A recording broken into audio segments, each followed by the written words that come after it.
What is your life worth? Not philosophically, but in actual dollars. Funny question? It sounds funny to ask, but we're living in a pandemic and some people worry about a cure that's costlier than the problem. So, how do we calculate life's worth? Would you be surprised to know that governments already have? Businesses have also done the math. They call it VSL, Value of Statistical Life. The United States EPA has required calculations on potential public health liabilities and mortality rates versus impact on business revenues since the Reagan presidency. Airlines have calculated what is affordable to invest in safety and have factored in incredibly complex math based on facts like fear of plane crashes being more prevalent than fear of automobile accidents, and psychological studies on how long the memory of a major plane crash affects ticket sales. Does that sound cold? Harsh?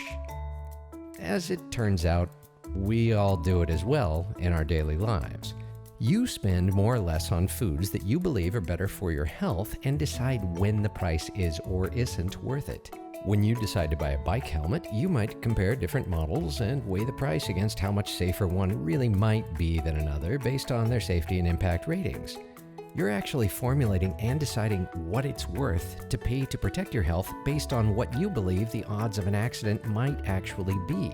You do the same when you decide on an optional airbag and safety features when purchasing a car, or when you decide if it's worth it to you to spend more to live in the safest neighborhood in town or pay less to get a better deal in a more exciting area.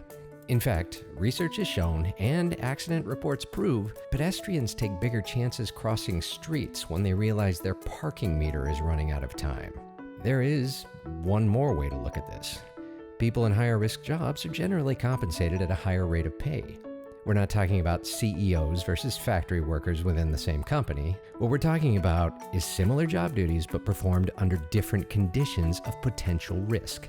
Say, someone who washes windows for an office building at ground level as opposed to one who is suspended hundreds of feet in the air cleaning the same windows but 40 stories up.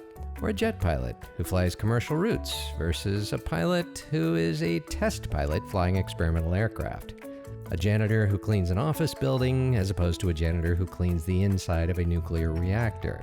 Or, these days, maybe a janitor in a hospital. Of course, some people live with circumstances that means they don't have as many options or choices as others might, but what is consistently true is that the factors of risk are indeed being calculated by you and by the institutions around you. So why does this matter now? Well, it matters because we're living through a pandemic, and money is being lost, and money is being spent, and money is being talked about as a potential solution. So how much gets spent? How much can be lost? And when is it too much? Companies and governments had established VSL for many scenarios, but not for this one. We have pundits on one side saying there's no price too high to save even a single life, and pundits on the other suggesting a prolonged economic slowdown is a bigger threat to all of us than any damage the virus might do to a small group of people.